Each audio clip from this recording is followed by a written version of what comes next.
Americans for Prosperity is committed to breaking barriers across the country, and Americans for Prosperity is growing across North Dakota.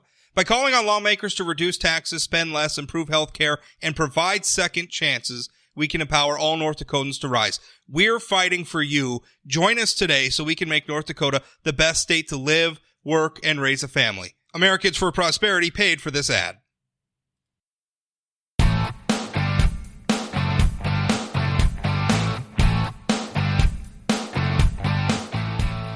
Columnist Roxanne Salonen joins me now. Roxanne, how are you?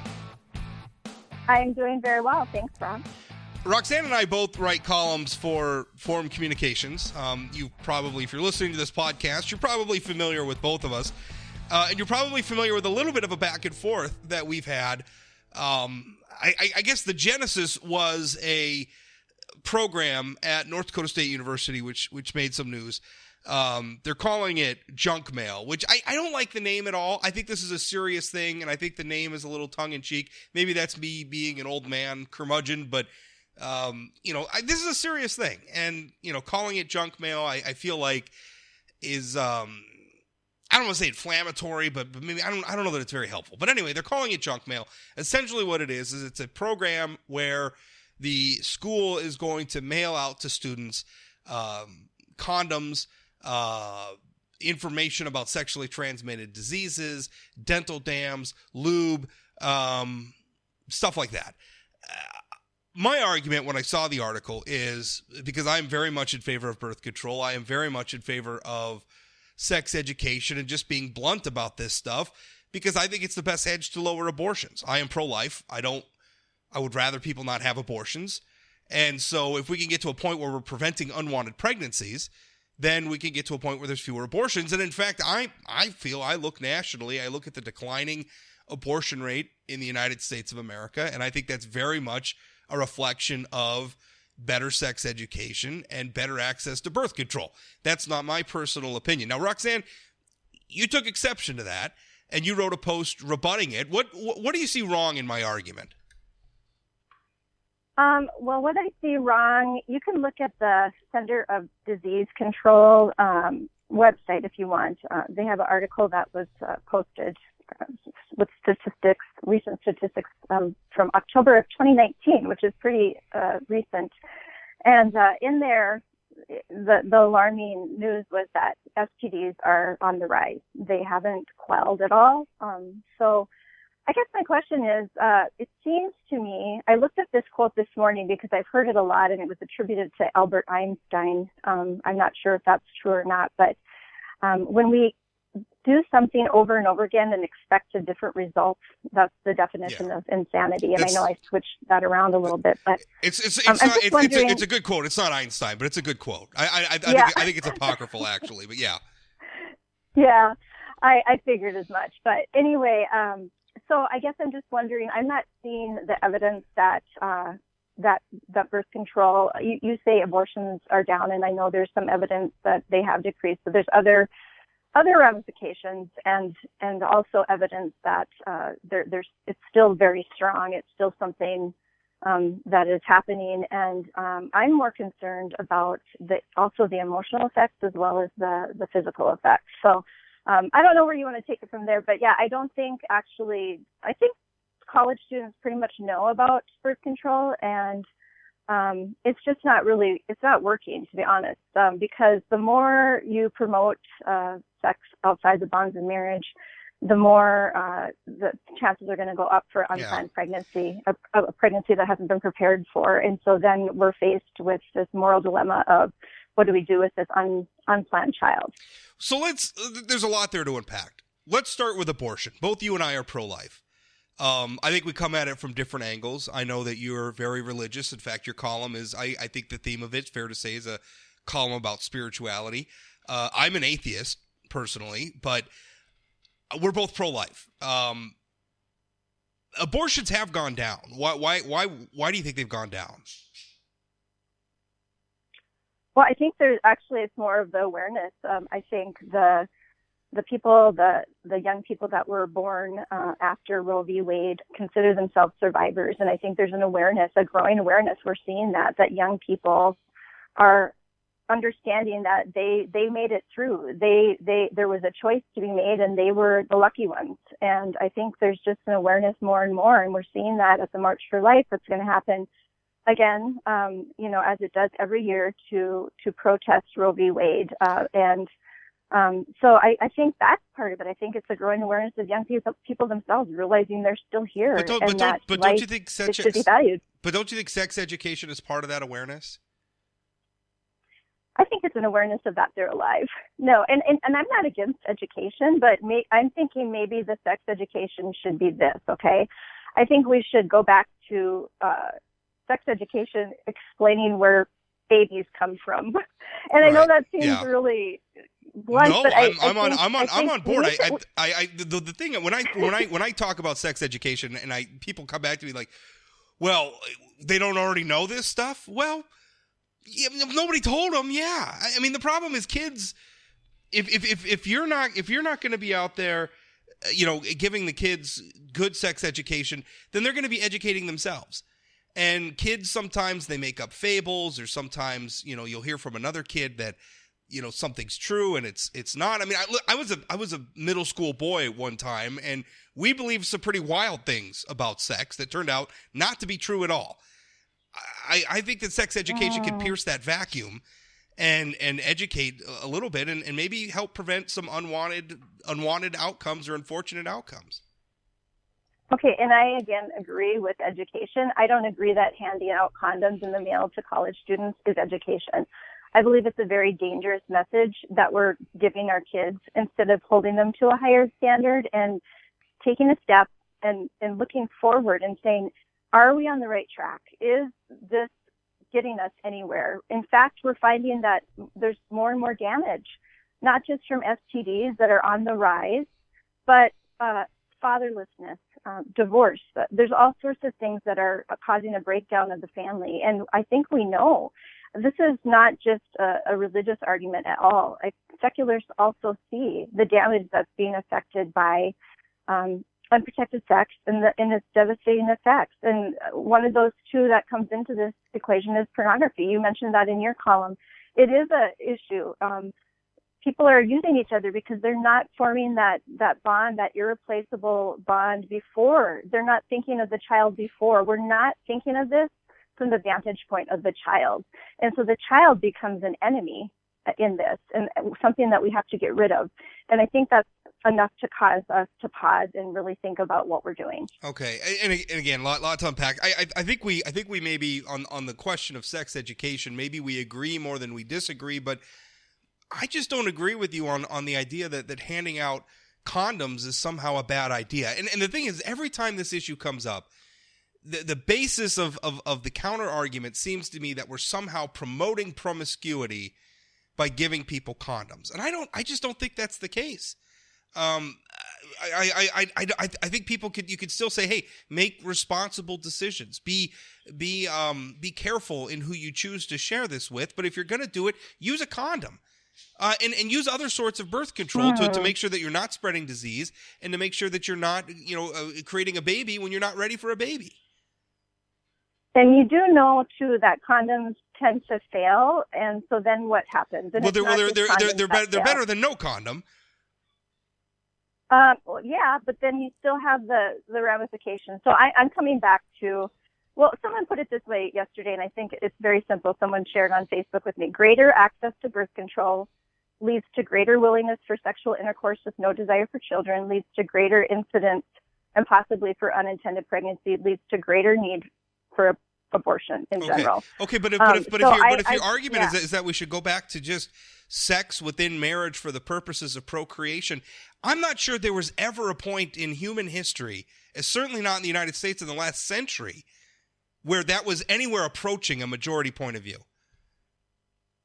Yeah, I thought that was interesting. I want to clarify something. I said in my column that sexual intimacy is primarily for the procreation of children. I didn't say it was the only reason. Okay. The other one is bonding. I could have gone into that. Procreative and unitive, those two go together.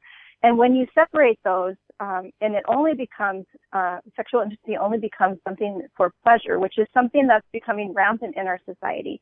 the pleasure without the responsibility, then we're actually setting ourselves up for disaster, which we're seeing.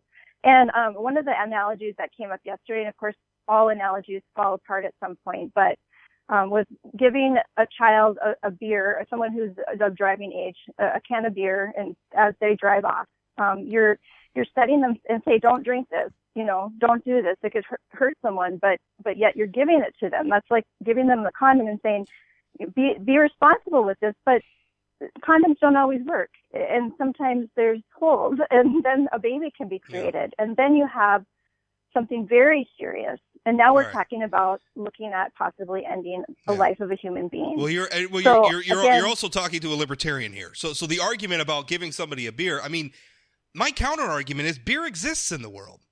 Alcohol exists in the world. It's a real thing. I make the same argument about guns. Guns exist in the world.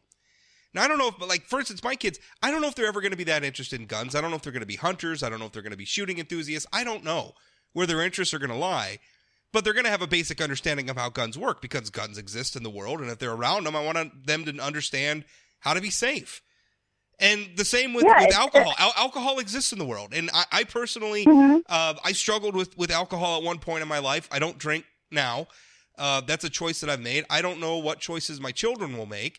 But alcohol exists in the world, and so I talk about it openly with them. And I don't try to hide it from them. And this is the thing I'm afraid. Sex exists. Most people have sex before marriage. Most people have sex for pleasure. This is reality.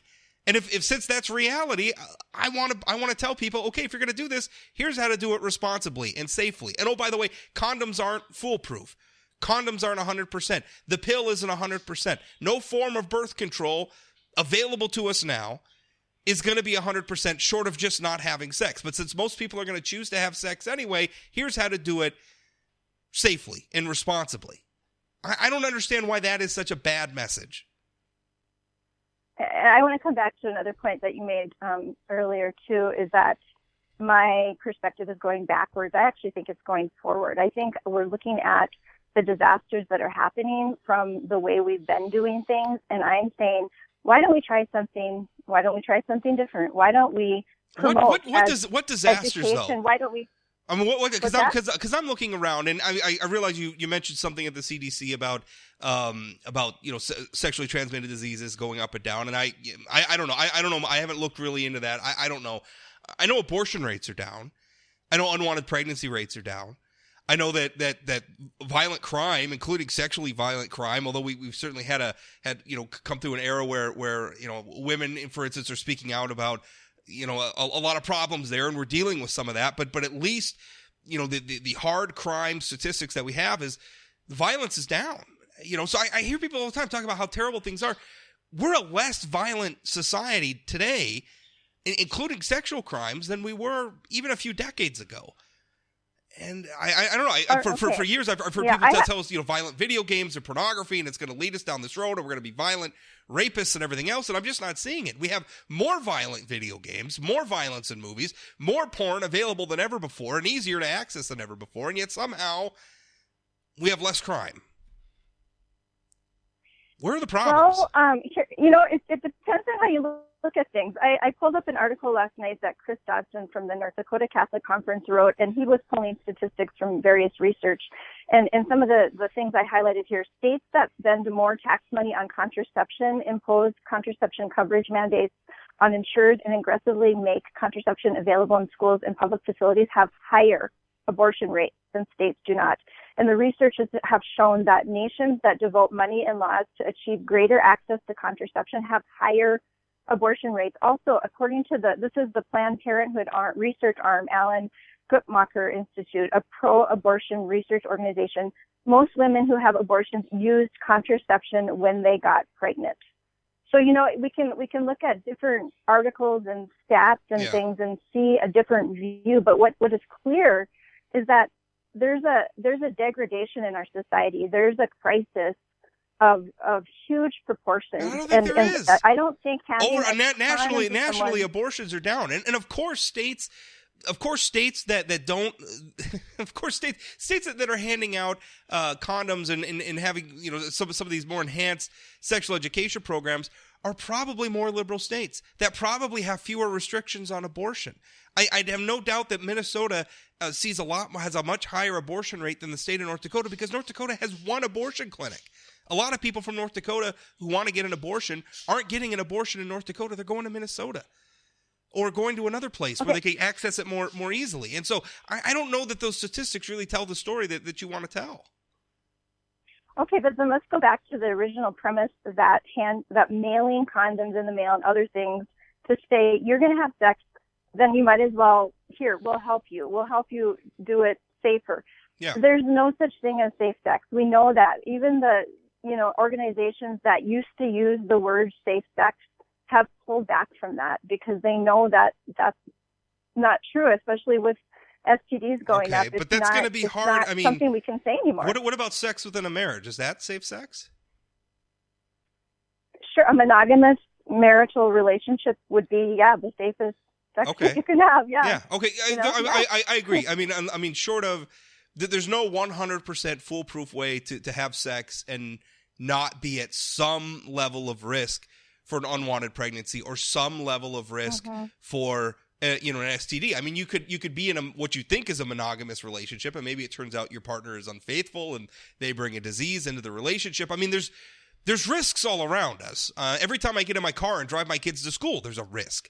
I mean, saying that there's no such thing as safe sex, that sounds like scaremongering. I think it's true, but I'm not. There's no such thing as a safe trip to school either. I mean, if that's how we're going to do it, then nothing is safe. There's no such thing as a safe nap. A meteor could fall out of the sky and strike my bedroom. I mean, come on. Well, let me come back to something that to me is the important part of what I wrote about, and it's not just the physical ramifications, but it's also the emotional ones. I'm going to read something to you. Okay. Engaging in activities that can bring forth children at a time before we have made an irreplaceable union with another is use. It's not loving, it's using. And I know that's a really strong statement that will make people go crazy, but it upsets me a little bit. I'll be honest with you, that upsets me a little bit. I cannot imagine what a cold worldview would lead somebody to believe something like that. What do you think I said? That somehow sharing physical intimacy with somebody that maybe you're not married to yet is somehow inherently using one another. Sex is fun and it feels good, and if you're making good decisions with it and you're picking the right people, it can be an act of love. Now, maybe it doesn't culminate in marriage, but there are many, many paths to happiness, and it doesn't have to just be the one that organized, religious groups or whatever, or some anyway, think we ought to walk. I'm not arguing this from a religious. I am a person of faith, but you're a person that doesn't believe in God, and I respect, and we're not even on that realm of religion here. This is just about human behavior and the common good. And I'm not judging anyone, and I'm not saying that anyone who has done this is, I'm not commenting on that. I'm talking about the future and our children. What is wrong with promoting, as part of this education, what's wrong with promoting that young people consider getting married first? Now, why would that be helpful? Because we're looking at it through the child's perspective. The child that could potentially be born from that union is essential here, because that child could be killed. So when you say sex is fun, well, yeah, that's the part of it that was designed to bring us together. There's no question there. But what are we going to do with that fun, and what is going to result from that fun is also important. And talking about responsible sex, responsibility would come in the proactive mindset that maybe we don't just have sexual intimacy with someone that we haven't thought about as being, a life partner that is going to protect us, and to have an irreplaceable union that child can be brought into. I'm just wondering, someday you might be a grandfather, and wouldn't you rather your grandchildren be born into a home in which their parents are united in marriage, and that their mom and dad freely chose to make themselves irreplaceable to each other before they open themselves to the possibility of receiving the gift of the child. That is a beautiful statement, and I'm wondering why we have to shove that aside because we don't trust. I don't think we have to shove. I don't think we have to shove it aside. I think that is one path to stability and happiness. And I mean, listen, it's a biological reality that having a kid takes two people. I mean, obviously you can adopt. I mean, there's some other options, and that's not necessarily a bad thing either. But for the most part, if you're gonna have your own child, you're gonna have it with somebody else. There's gonna be two people involved. And if you're gonna have a child with somebody, you should make sure that that's somebody that you're gonna want to commit to long term. Because it's hard, and those relationships are hard. And listen, a lot of people who wait until marriage to have sex and then have children, a lot of those people end up getting divorced too. There's no easy roads here for anybody. And so my advice to my kids was get yourself into a healthy situation, get yourself into a stable situation, make sure that financially you're ready for kids, make sure that emotionally you're ready for kids, and you have a support system that includes the other parent. But the idea, Rob, let's focus on that, not on condoms that can fail and have holes in them. I mean, all kinds of birth control is going to fail. It will fail. People that seek abortion, almost 90%, over 90% of modern Americans have sex before marriage. I'm not arguing the statistics. I mean, you threw a lot out in your column. I'm saying I know. You're fighting a losing battle. I mean, this is a battle that religion and moralists have never won. You have never been on the right side of history on this one. Okay, I haven't brought up God or religion, so honestly, please stop that. But it's part of it. I mean, I'm not bringing it up to run it down. It's part of it. Most people are not atheists. Right, I'm actually in the minority here. Most people see these points of view through religion, and I don't think that's a problem. How people arrive at Rob, their conclusions. What I'm saying has nothing to do with religion. Okay, it's for all people, for all humanity. It's for children to be protected and to know that their parents have formed an irreplaceable bond before they even came into the picture. What a wonderful message! Why don't we educate people on that? Why don't we promote that vision? You say it's unattainable. Is it? I don't think it's unattainable. I'm not sure. I don't think it's unattainable, and I think we do better generally when people are coupling off into stable relationships. But I also think we do better when it's choice, and also when public policy reflects reality. And the reality is, people are having sex, and if they're going to have sex, I'd rather them do it responsibly and have access to birth control and good information about what the risks are. Right, and I'm just saying, you know what? That's where the world is going. I'm just saying, hey, maybe there's this other idea. It's not archaic. It's actually very future forward thinking because we've seen the failures. I want to read something, if you don't mind, a message that came in yesterday after my column came out in my email from a local man who said he was a child of the 60s, free love. And he said this: I've always felt exactly as your letter or column states about the reasons for intimacy. I never once felt good about the many times I was intimate without the commitment of marriage. It just felt wrong, something missing, something outside of natural law, not just religion. I never speak from a spiritual perspective when sharing my thoughts with others, especially the youth I know that brag on their activity. It only makes natural sense for procreation, that procreation is warranted within the nucleus of a protective family.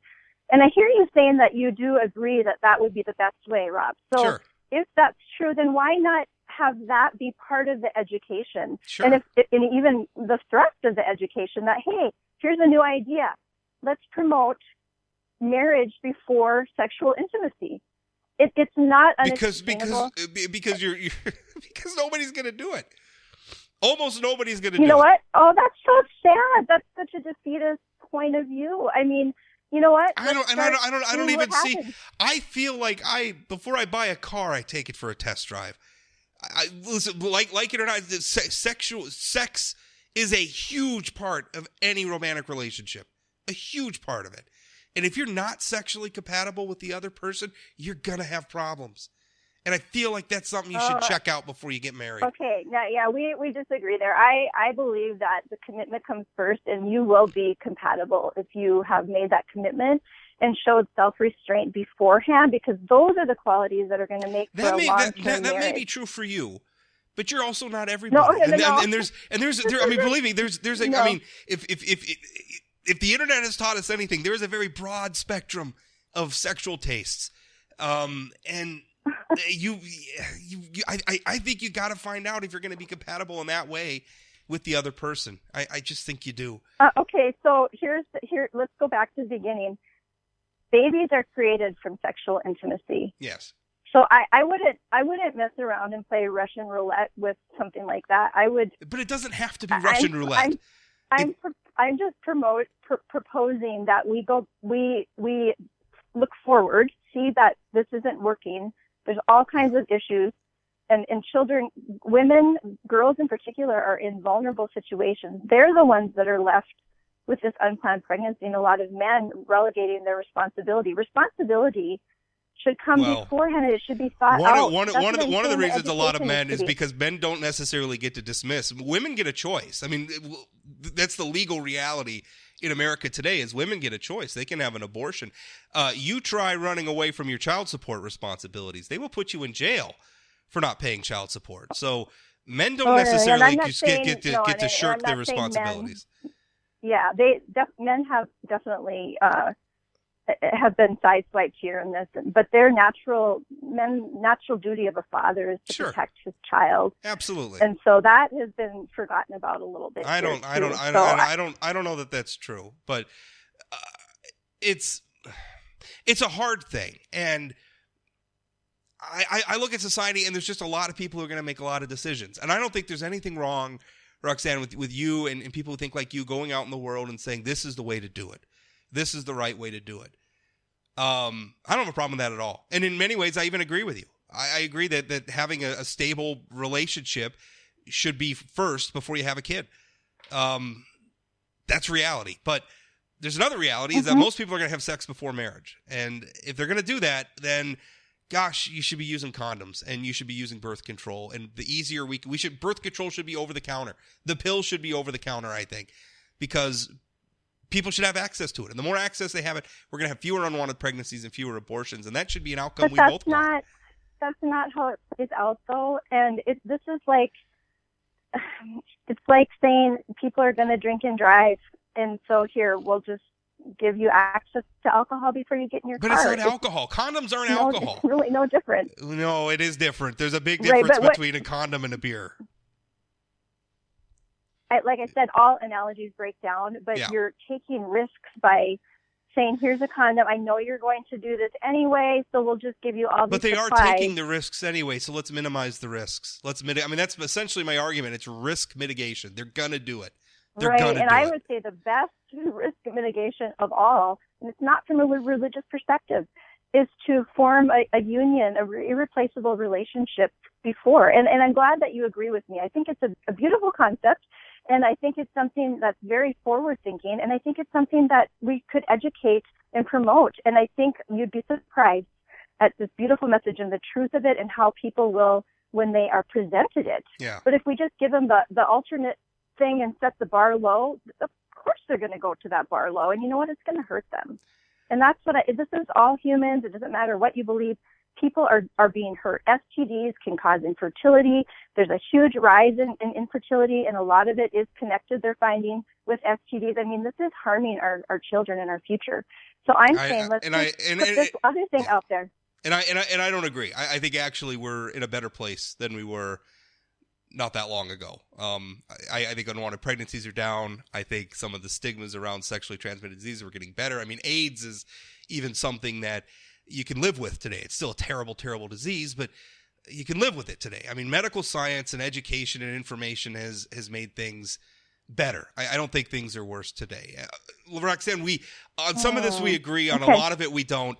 But we probably don't need to go around in circles anymore. I always enjoy reading your columns and appreciate you coming on.